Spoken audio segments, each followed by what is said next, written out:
একটা লেটেস্ট জিনিস দেখলাম। তো একটা কচ্ছপ ডিম পাড়ার জন্যে সমুদ্র থেকে উঠে এসেছিল সেই ওই দূরে। ইয়ে বাবা, ইস, কুকুরে কামড়ে কি পরিস্থিতি করে দিয়েছে। মাথা দেখুন কত বড়, এই দেখুন।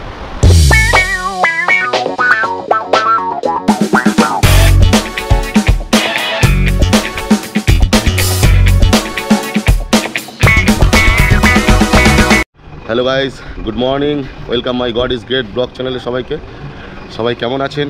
আশা করি সবাই ভালো আছেন, সুস্থ আছেন। তো আজ কিন্তু আমাদের বকখালি ট্রিপের সকালবেলা। তো এখন ঘড়িতে বাজে 6:47। তো আমাদের একটু লেট হয়ে গেল, মোটামুটি আর একটু সকালে বেরোলে ভালো হতো। সো আজকে কিন্তু আমরা যাব বকখালির লোকাল সাইট সিন করতে। সো কোথায় কোথায় যাচ্ছি সেটা দেখতে হলে ভিডিওটা একদম ফার্স্ট টু লাস্ট পর্যন্ত দেখতে থাকুন। আশা করি ভিডিওটা অসাধারণ লাগবে আপনাদের। আর বকখালি এখনও পর্যন্ত আপনাদের মধ্যে কি চিন্তাভাবনা আছে এবং কি দেখেছেন এতদিনে বকখালি আমি বলতে পারবো না। তবে এই ভিডিওটা আপনারা একটু ধৈর্য ধরে পুরোটা দেখে নিন, তাহলে আপনারা নিজেরাই বলবেন যে না বকখালি কি সত্যি মানে ভালো লাগলো না ভালো লাগলো না আপনাদের। ঠিক আছে, তো চলুন সাইট সিনে এবারে বেরোবো।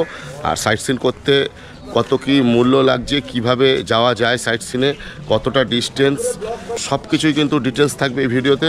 আর বকখালি অসাধারণ, মানে আপনারা এখানে আসুন, দুদিন থাকুন, খুব ভালো, খারাপ না, খুব ভালো জায়গা। মানে যারা একটু নিরিবিলি পছন্দ করছেন আর যারা প্রকৃতিপ্রেমী তাদের জন্য তো আমি বলবো একদম বকখালি হচ্ছে 1 নম্বর জায়গা। আর বিশেষ করে বাচ্চাদের নিয়ে এই জায়গায় আসুন। এখানে এই যে সমুদ্র সৈকত থেকে শুরু করে তার পাশে ম্যানগ্রোভের অরণ্য, এই সব মিলেমিশে মানে বলতে পারি আমি বাচ্চাদের একটা খুবই ভালো একটা প্লেস। ঠিক আছে, তো মোটামুটি আপনারা আসুন আর ভিডিওটা ফার্স্ট টু লাস্ট পর্যন্ত দেখুন। আশা করি ভিডিওটা আপনাদের খুবই ভালো লাগবে। তো চলুন শুরু করা যাক আজকের বকখালির লোকাল সাইট সিনের সুন্দর একটা ভিডিও। আপনাদের এখানে লোকাল সাইট সিনটা কীরকম সিস্টেম কী আছে? লোকাল সাইট সিন সিস্টেম রয়েছে, যেমন ধরুন Benfish, Khayerganj, Kargil beach, eco park, 1 থেকে 5 জন 300 টাকা ভাড়া। আর একবার বলুন। Benfish, Khayerganj, Kargil, eco park. হ্যাঁ, এই 4টে স্পট যদি একসঙ্গে ঘুরেন 300 টাকা ভাড়া 1 থেকে 5 জন। তারপর হ্যান্ডি আইল্যান্ডটাও যদি ইকো পার্ক না ঘুরেন হ্যান্ডি আইল্যান্ডটা নিয়েও 300 টাকা ভাড়া 1 থেকে 5 জন। আচ্ছা, মানে এই 4টের মধ্যে যে কোনো একটা বাদ দিয়ে হেনরি আইল্যান্ডটা যোগ করলে মানে মোট কথা 4টে যে কোনো, হ্যাঁ 300 টাকা বলছেন। আচ্ছা, আর যদি টোটাল 5টা হয়? টোটাল 5টা হলে সেখানে আপনার আরও 100 টাকা বেরিয়ে যাবে, 400 টাকা। 400 টাকা পড়বে টোটাল 5টা হলে। হ্যাঁ, কাকার ফোন নম্বরটা কাকা বলে দিচ্ছে, আপনারা যদি প্রয়োজন মনে হয় ফোন করে নিতে পারেন। কাকা আপনার নাম্বারটা একটু বলে দিন। 8001165553। আচ্ছা, আর আপনার নাম? শতদল কর। কাকার নাম হচ্ছে শতদল কর। কাকার ফোন নম্বরও আপনারা শুনে নিলেন। যদি আপনাদের দরকার থাকে তাহলে আপনারা অবশ্যই কল করে নেবেন। ঠিক আছে, এখানে এসে অবশ্যই সুবিধা পাবেন। তো এই হচ্ছে ইকো পার্ক আর এই হচ্ছে ticket counter. Per head ticket কিন্তু 20 টাকা করে ইকো পার্কে ঢুকতে। তো চলুন ইকো পার্কে প্রবেশ করে এবার আপনাদের দেখাই যে কি আছে এর ভেতরটা। এদিকটায় পুরো চিলড্রেন পার্ক বানানো রয়েছে। ঠিক আছে, এখানে ঢুকেই আপনারা ডান দিকে একটা ছোট্ট পুকুরের মতন রয়েছে, জলাশয়। এখানে একটা সুন্দর ডাইনোসর।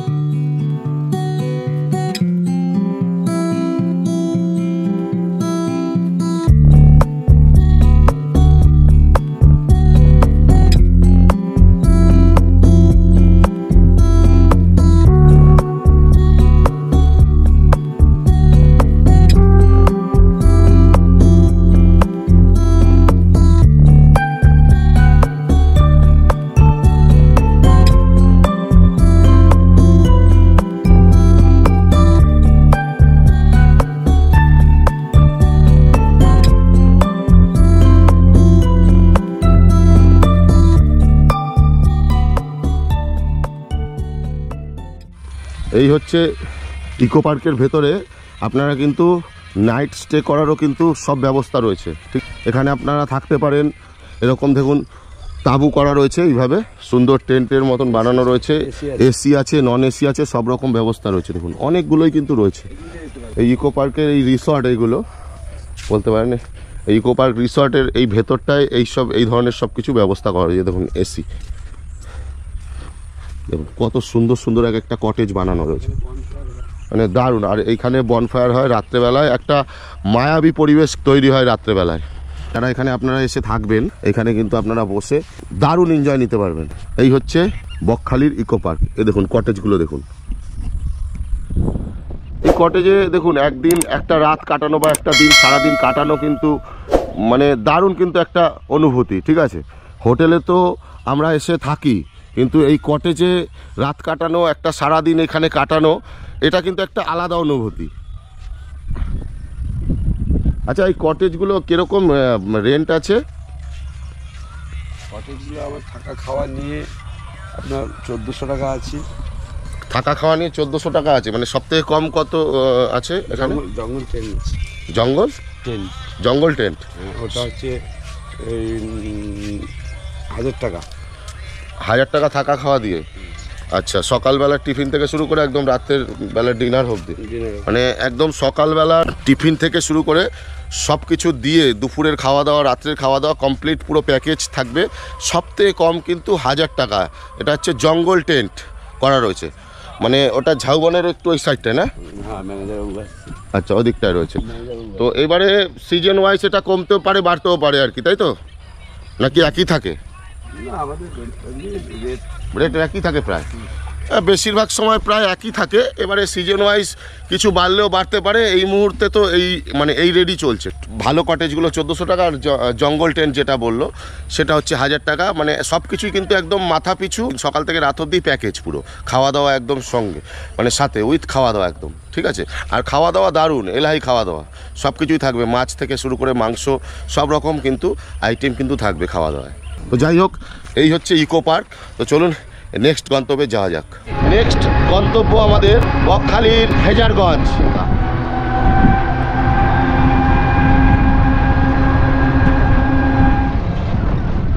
এই ফেজারগঞ্জে আসতে একদম সমুদ্র সৈকতের পাড়েই দেখতে পারবেন এই যে উইং মিল। আমাদের এই পশ্চিমবাংলায় উইং মিল কিন্তু এই বকখালিতে এই ফেজারগঞ্জে রয়েছে।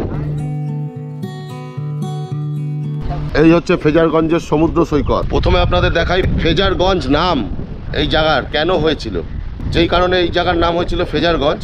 তো সেই ফেজার সাহেবের এই যে বাংলো আমার ঠিক পেছনে, আজ তার ধ্বংসবিশেষ খালি পড়ে রয়েছে। তো এই হচ্ছে পরিস্থিতি রয়েছে। সেই ফেজার সাহেব তো আজ পৃথিবীতে নেই, কিন্তু তার নাম এবং তার বাংলোর অস্তিত্ব কিন্তু এই পশ্চিমবাংলার বকখালিতে রেখে গেছেন তিনি। ঠিক আছে, তো সেইটাই দেখতে কিন্তু দূর দূরান্ত থেকে আজও মানুষ বকখালিতে আসলে ফেজারগঞ্জ কিন্তু অবশ্যই আসেন। ঠিক আছে, তো আমিও আপনাদের সেই ফেজারগঞ্জ দেখালাম। আর এই ফেজারগঞ্জ সমুদ্র সৈকতটা খালি এবারে এখান দিয়ে দেখুন, অসাধারণ লাগছে দেখুন। আর এখানে কিন্তু সব মাটি খুঁড়ে রেখেছে, এখানে কাজ চলছে। ঠিক আছে, নানান ধরনের কাজ চলছে এখন, সেই জন্য পুরো মাটি খুঁড়ে রাখা রয়েছে। তো আস্তে আস্তে আরও উন্নতির দিকে এগোচ্ছে। তো যাই হোক, আপনারা সমুদ্র সৈকতটা এবারে একটু উপভোগ করুন।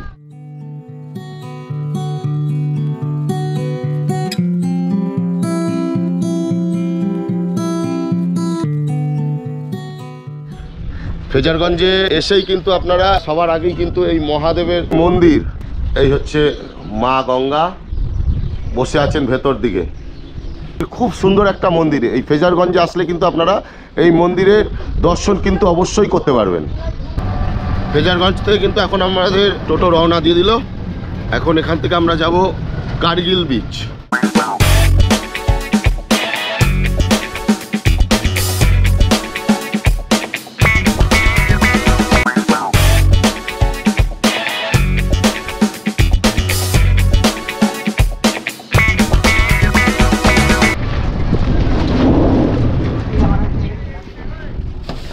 গাইস, আমরা কিন্তু চলে আসলাম কার্গিল সি বিচ।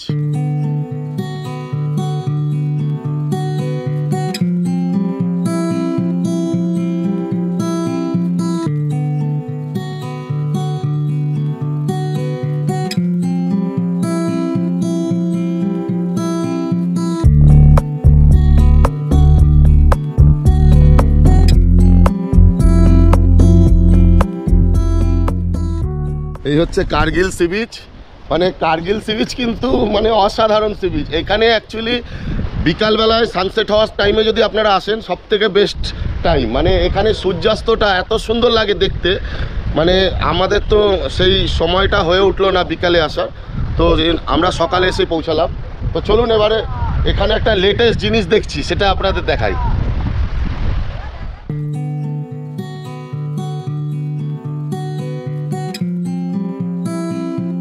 তো এই কার্গিল বিচে এখানে আসার মানে এই কার্গিল সি বিচে এসছি, একটা লেটেস্ট জিনিস দেখলাম, ঠিক আছে।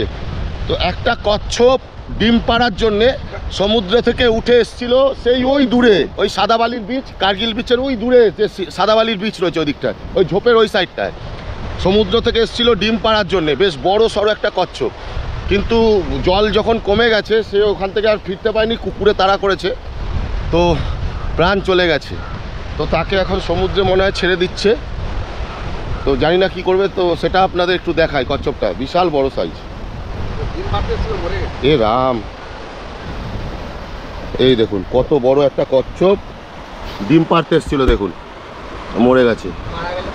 এ কি কুকুরে কামড়েছে?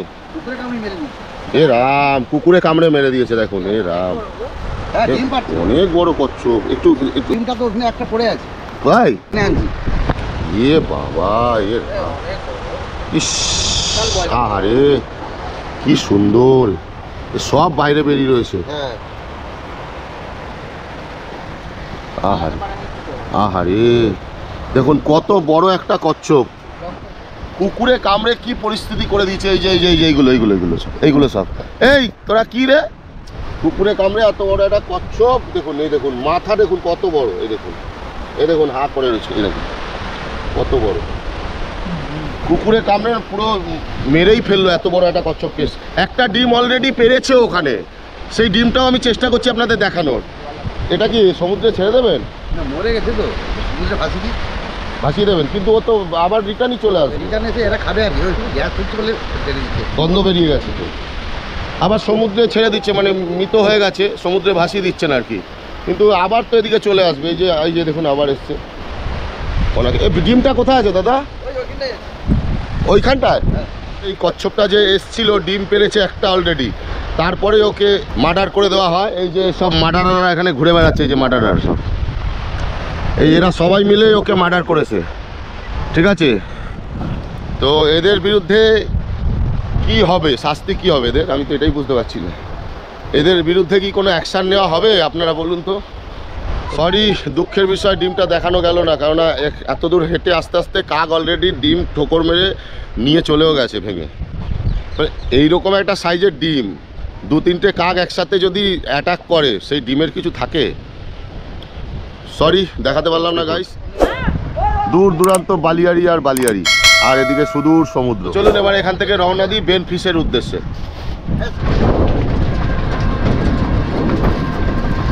গাইস, আমরা কিন্তু এখন এসে পৌঁছালাম ফেজারগঞ্জেরই, মানে ফেজারগঞ্জ কিন্তু একটা অঞ্চল, ঠিক আছে, অঞ্চলের নাম। ওটা হচ্ছে আপনাদের দেখালাম ফেজারগঞ্জ, যে বাংলো বাড়ি ফেজার সাহেবের, সেইখানটায় দেখালাম। এবারে সেখান থেকে আমরা চলে আসলাম কোথায়, কার্গিল সি বিচ। এবারে কার্গিল সি বিচ থেকে আমরা এখন এসে পৌঁছালাম ফেজারগঞ্জেরই মৎস্যর যে বন্দর রয়েছে, ফেজারগঞ্জ মৎস্য বন্দর। এটা এ দেখুন, ঢোকার মুখেই সব ম্যানগ্রোভের অরণ্য রয়েছে চারিদিকে, কিন্তু মানে ম্যানগ্রোভের অরণ্য, ঠিক আছে। তার মাঝ দিয়ে কিন্তু এই ফেজারগঞ্জের এই যে সমুদ্র, একটা খাড়ি বয়ে গেছে, এটা কিন্তু সমুদ্রের একটা সাইড। প্রচুর এখানে মাছ ধরা হয়, এই যে সব নৌকোগুলো, এগুলো সব এখান থেকে মাছ ধরে ধরে নিয়ে আসছে অনবরত। মানে সকাল 8টার পর থেকে আসলেই কম বেশি আপনারা মাছ দেখতে পারবেন, অনেকে নিয়ে আসছে, ঠিক আছে। এখানে বাছাবাছি চলছে, এই যে দেখুন, যেমন এরা মাছ নিয়ে এসছেন, চিংড়ি আলাদা করা হচ্ছে, নানান ধরনের মাছ কিন্তু এখানে আলাদা আলাদা করা হচ্ছে, ঠিক আছে ঠিক আছে। এই দেখুন মাছ টাছ সব ধরে এনারা ফিরলেন। আর এইখান থেকে দেখুন সিনটা দেখুন, অসাধারণ একদম, দেখুন এখান থেকে ওই পাটটা পুরো বিশাল ম্যানগ্রোভের অরণ্য, কিন্তু মানে এটা কিন্তু সুন্দরবন সাইডই বলতে পারেন, এটা কিন্তু সুন্দরবন অঞ্চলের মধ্যেই পড়ছে, পুরো সুন্দরবন সাইড এটা। দেখুন এই হচ্ছে ফেজারগঞ্জের বেনফিশ মৎস্য বন্দর। দারুণ একটা পরিবেশ কিন্তু এই মৎস্য বন্দরে আসলে আপনারা উপভোগ করতে পারবেন। আর সুন্দর হাওয়া চলছে। আর এখান থেকে দেখুন এই বড় বড় নতুন নতুন সব লঞ্চগুলো এখানে তৈরি হচ্ছে। এখান থেকে এই যে সব চ্যানেল করা রয়েছে, এইভাবে এখান থেকে এই জলের মধ্যে নামানো হয়।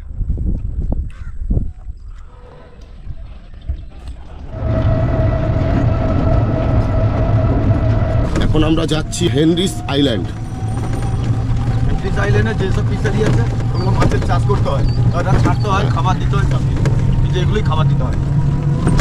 হেনরিস আইল্যান্ডের ভেতর দিকে কিন্তু এখন আমরা প্রবেশ করেছি, একদম আরও ভেতরে গভীরে কিন্তু আমরা প্রবেশ করছি। আমাদের টোটো কিন্তু আরও গভীরে যাচ্ছে। আর ঢোকার মুখ দিয়েই কিন্তু এক একটা করে ভেরি দেখুন, প্রচুর ভেরি রয়েছে এখানে। 162টা কিন্তু এখানে ভেরি রয়েছে, মাছের ভেরি। এই দেখুন, এখানে এত মাছ চাষ হয়, এই মাছ কিন্তু দেশ বিদেশে মানে রপ্তানি হচ্ছে আর কি। বিশেষ করে চিংড়িটা খুব এখানে মাস্ট, বাগদা চিংড়িটা না, হ্যাঁ বাগদা চিংড়ি, ভেটকি, পার্সে, ভাঙর, ভেটকি পার্সে বাগদা চিংড়ি মাস্ট, ভালো হয় আর কি। হ্যাঁ ভালো, ওটা চাষ করতে হয়। আচ্ছা আচ্ছা, এখানে খুব ভালো চাষ হয়, যেটা মানে নাম করা বাগদা চিংড়ি, ভেটকি, পার্সে, এই মাছগুলো কিন্তু খুব দারুণ এখানে চাষ করা হয়। আর ওইগুলো চাষ করতে হয়, এই সব মাছগুলো কিন্তু চাষ করতে হয়। আর কিছু সামুদ্রিক যেসব মাছগুলো রয়েছে ওইগুলো কিন্তু অটোমেটিক্যালি জোয়ারের সময় ঢুকে পড়ে, মাছের যে মিনগুলো হয় ছোট ছোট বাচ্চা, সেইগুলো কিন্তু ঢুকে পড়ে।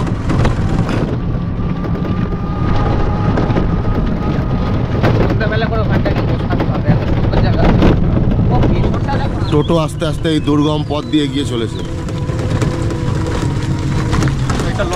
এখানে এই যে লক গেট, এটা 162খানা ফিশারির লক গেট হচ্ছে এইটা, চলে গেল লক গেট। এই লক গেটটা খুলে দিলেই কিন্তু সমুদ্রের জল হু করে ঢুকে পড়ে এই 162টা ভেরির মধ্যে। এই হচ্ছে টোটো স্ট্যান্ড। তো এই হচ্ছে হেনরিস আইল্যান্ডের টোটো স্ট্যান্ড, মানে এখানে টোটো দাঁড়াবে। এসে টোটো থেকে নামার পর আপনাদের সামনের দিকে এই ভেতর দিয়ে পথ বরাবর হেঁটে এই প্রাকৃতিক সৌন্দর্য উপভোগ করতে হবে। তো চলুন, আমিও করব এই প্রথমবার, আর আপনাদেরও করাবো। এই হচ্ছে এখান থেকে টাইলস বসানো শুরু হয়েছে। এবারে কতটা ভেতরে যেতে হচ্ছে সেটা আমি আপনাদের ঢোকার পরে গিয়ে বলছি। টাইলস বসানো রাস্তা ধরে এবারে আপনাদের আস্তে আস্তে ভেতর দিকে প্রবেশ করতে হবে। আর দুই সাইডে ম্যানগ্রোভের অরণ্য, ঠিক আছে, সবুজ আর সবুজ, অসাধারণ একটা মানে ফিল করবেন। বিশেষ করে এই সকাল সকাল এখন এসছি, রোদ্দুরটা উঠেছে, দারুণ লাগছে। দুই সাইড দিয়ে ম্যানগ্রোভের অরণ্য, আর মাঝখান থেকে এই সুন্দর একটা সরু পথ। ওফ, এই যে প্রাকৃতিক যে সৌন্দর্য, এই সৌন্দর্য ভাষায় প্রকাশ করা যাবে না। মানে এক কথায় বলবো অনবদ্য, অনবদ্য। এগুলো সব দেখুন সুন্দরী গাছ, গড়ান গেওয়া গাছ, সব এইগুলোকেই বলা হয় সুন্দরবনের সুন্দরী গড়ান গাছ। ঠিক আছে, সুন্দরবন যেই গাছের জন্যে বিখ্যাত আমাদের ভারতবর্ষের মধ্যে, সেই গাছ কিন্তু এইগুলো। এই গাছের নামই হচ্ছে সুন্দরী গাছ বাংলায়, এবং ইংলিশে বলা হয়েছে ম্যানগ্রোভ অরণ্য। তো এই ম্যানগ্রোভ অরণ্যটাকে নিয়েই কিন্তু সুন্দরবন। দূর দূরান্ত দেখুন শুধু সুন্দরী গাছই দেখবেন আপনারা। মাঝখান থেকে উঁচু রাস্তা করেছে, এদিকটা দেখুন নিচের দিকে, এখান থেকে মানে ভেতর দিকে পুরো জঙ্গল আর জঙ্গল, দুই সাইডে পুরো ফরেস্ট। কালকে বৃষ্টি হয়েছে বলে জায়গায় জায়গায় জল জমে রয়েছে। সামনে লেখা রয়েছে সতর্কীকরণ, বিপদ এড়িয়ে চলুন, কাঠের পোলে একে একে পারাপার করুন, বিচে ডিউটিরত কর্মীদের সহায়তা নেন। সামনে বিচ আছে, সামনে সমুদ্র সৈকত আছে, সেটাও আপনাদের দেখাবো। আর এই হচ্ছে কাঠের ব্রিজটা, এখান থেকে শুরু হচ্ছে। এতটা পথ আপনারা আসার পর আপনাদের এরকম একটা কাঠের ব্রিজ রয়েছে, শাল কাঠের। এই ব্রিজের ওপর থেকে কিন্তু আপনাদের ওপারে যেতে হবে। মানে এটা কিন্তু একটা খাড়ি বলতে পারেন। এখান থেকে যখন মানে জল বাড়ে সমুদ্রের প্রচুর পরিমাণে, তখন কিন্তু এই নিচে পুরো জলে থই থই করে, একদম জলে জল থাকে। তো সেই জন্যে এই ব্রিজটার মাধ্যম নেওয়া হয়েছে যে এপার ওপার করার জন্য। আর দূরে সমুদ্র আমি অলরেডি দেখতে পাচ্ছি, এক কথায় এই হেনরিস আইল্যান্ডের যে সমুদ্র সৈকত, এই সমুদ্র সৈকতে কিন্তু স্নান করা যায় না, মানে স্নান করা বারণ আছে এক কথায়। এখানে সেই সতর্কীকরণ কিন্তু দেওয়া রয়েছে বার্তা। এই দেখুন, সমুদ্রে কেহ নামিবেন না, চোরাবালি ও চোরাস্রোত আছে। তো এখানে চোরাবালির কিন্তু একটু ভয় রয়েছে, চোরাস্রোত এবং চোরাবালির ভয় রয়েছে, সেই জন্য কিন্তু এই সতর্কীকরণটা করা রয়েছে। আর এটা মেনেই কিন্তু আমাদের সবার চলা উচিত। আপনারাও যারা আসবেন আগামী দিন, এই জিনিসটা কিন্তু অবশ্যই মাথায় রাখবেন। এই সতর্কীকরণগুলো কিন্তু মাথায় নিয়েই আপনারা এখানে এই প্রাকৃতিক সৌন্দর্য উপভোগ করবেন।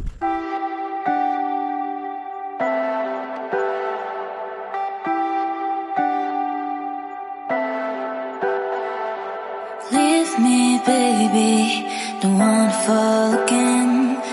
This just hurt me. Just think about it, but you hold me like you don't wanna break.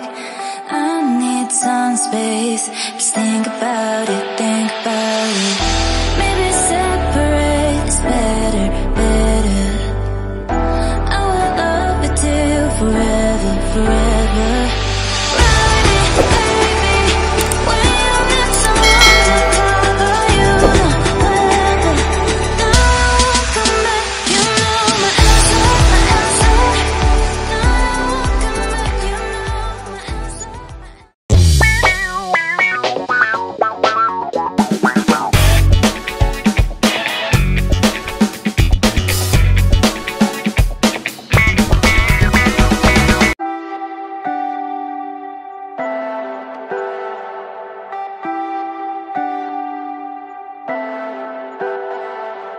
Leave me, baby, don't wanna fall again.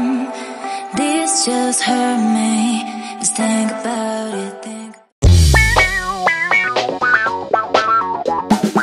দেখুন, অসাধারণ সুন্দর লাগছে কিন্তু। এই হচ্ছে হেনরিস আইল্যান্ড। হেনরিস আইল্যান্ডে সমুদ্র সৈকতে ঠিক যাওয়ার আগেই এই ফরেস্টের মাঝখানতেই কিন্তু আপনারা যাবেন। আর দুই সাইডে ম্যানগ্রোভের অরণ্য, তার মাঝের দিয়ে সুন্দর রাস্তা চলে গেছে। মানে একটা প্রাকৃতিক অসাধারণ সৌন্দর্যের মাঝে কিন্তু আপনারা হারিয়ে যেতে পারবেন এই হেনরিস আইল্যান্ডে আসলে।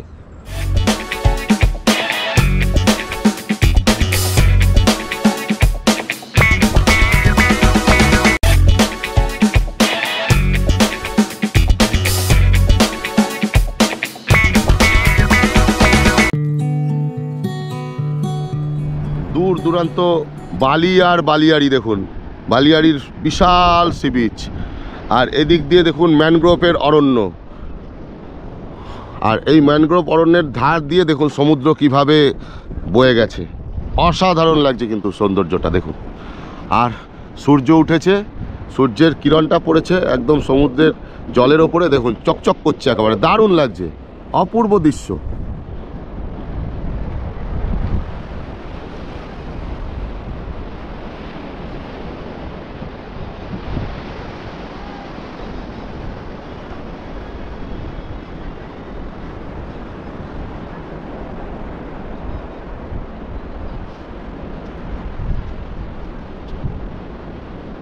এই দেখুন আমি জলের মধ্যে নেমে দাঁড়িয়েছি। এখানে বালির একটা উঁচু ঢিবি হয়ে গেছে, জলটা এখন বেড়েছিল, তখন জলটা এখানে জমে গেছে আর কি, এখান দিয়ে আর ওদিকে যেতে পারেনি। তো এই জলাশয়টা ড্যাঙানোর পর কিন্তু ওই পারে সমুদ্রটা এই সামনেটায়। আমি মোটামুটি চলে আসলাম ক্রস করে। চলুন আমি একটু এগিয়ে যাচ্ছি, আপনাদের দেখাই। আমি কিন্তু একদম সমুদ্রের কাছে চলে এসেছি।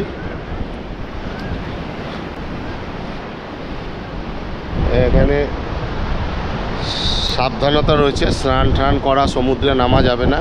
মোটামুটি আমি সমুদ্রের ওপর থেকে আপনাদের মানে জলের ওপরে দাঁড়িয়েই কিন্তু আপনাদের দেখাবো। এই হচ্ছে হেনরিস আইল্যান্ড। তো মানুষ, কত পর্যটক এসছে এই হেনরিস আইল্যান্ড এই সকালবেলায়। এখন ঘড়িতে বাজে 7:51। আর এই সময় কিন্তু আমি রয়েছি আজকে হেনরিস আইল্যান্ডে, আর একদম হাত বাড়ালেই সমুদ্র আমার সামনে। এই হচ্ছে হেনরিস আইল্যান্ডের সমুদ্র সৈকত, দেখুন।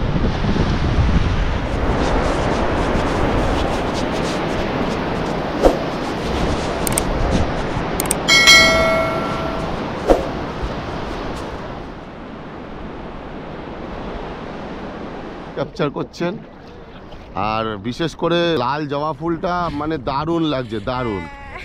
গোলাপ দিতে দেখেছি, কিন্তু জবা ফুলের এরকম একজন মানে পরীর মতন সুন্দর, তো তার কানের ওপরে যদি এটা জবা ফুল থাকে অবশ্যই ভালো লাগারই কথা। Thank you. আপনি এনজয় করছেন তো? দারুণ দারুণ দারুণ, দুজনকেই খুব ভালো লাগছে, আর দুজনের একেবারে জড়িটা দারুণ লাগছে। Thank you. তো চলুন এবারে আমরা হেনরিস আইল্যান্ড থেকে আস্তে আস্তে বেরিয়ে যাই। তো চলুন যাওয়া যাক হেনরিস আইল্যান্ড থেকে এবারে।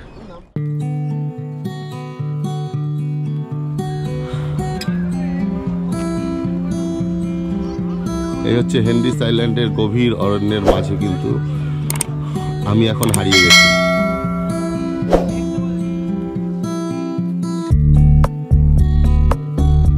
সো গাইস, বকখালির এই ভিডিওটা আপনাদের কেমন লাগলো অবশ্যই আপনারা কমেন্ট করে জানাবেন। আর যদি ভালো লাগে তাহলে ভিডিওটার নিচে একটি লাইক এবং ভিডিওটা শেয়ার করে দেবেন অন্তত, যাতে আরও অনেকে বকখালিতে প্রাকৃতিক এত সৌন্দর্য লুকিয়ে রয়েছে সেই জায়গাগুলো যাতে সবাই দেখতে পারে। খুব তাড়াতাড়ি আসছি নতুন নতুন আরও অনেক ভিডিও নিয়ে। ততক্ষণ সবাই ভালো থাকবেন, সুস্থ থাকবেন। জয় হিন্দ।